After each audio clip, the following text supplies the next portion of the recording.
Namaz ilə ruhunuza səfa verin, ruhunuzu cilalayın, ruhunuzu parıldadın. Xüsusilə huzur-i qəlb, huzur və xuşu ilə olan namaz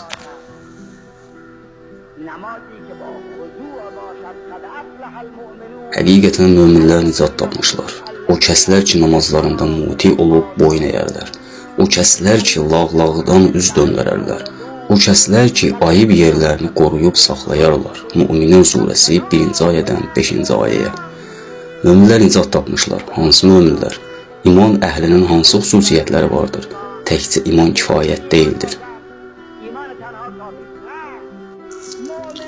Qur'an namaz qılan mömin demir. Qur'an namaz qılmayan mömin təsəvvür etmir.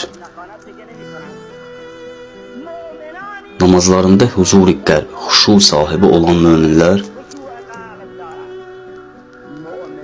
Qur'an yalandan pəhriz edən möminlər demir. Bu onsuz da olması lazım olan bir əmirdir. Qeybətdən, böhtandan, söyüş söyməkdən pəhriz edən demir.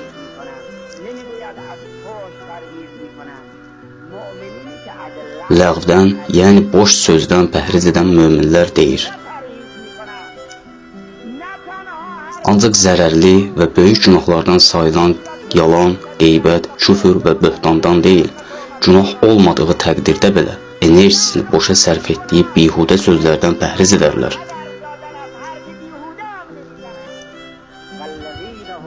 O kəslər ki, ayıb yerlərini qoruyub saxlayarlar.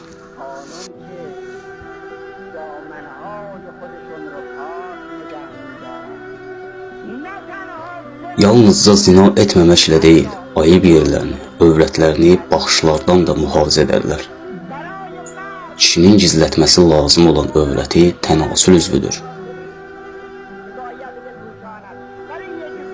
Ancaq qadın namazda örtündüyü kimi örtünməlidir. Yəni namazda örtdüyü hər yerini naməhrəm müqabilində də örtməlidir. Saçının bir teli belə görünsə, həmin o teldən cəhənnəm oduna asılar.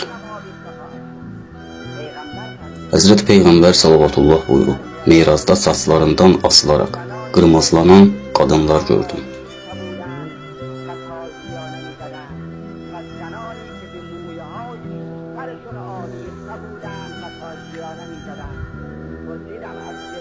Cəbraildən bunların kim olduğunu soruşdum. Buyurdu ki, ümmətinin qadınlarındandır. Ümmətinin qadınlarındandır, soruşdum.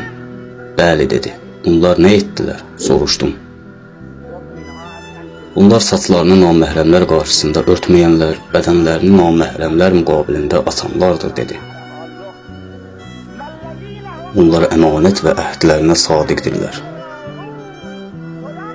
Hansı möminlər?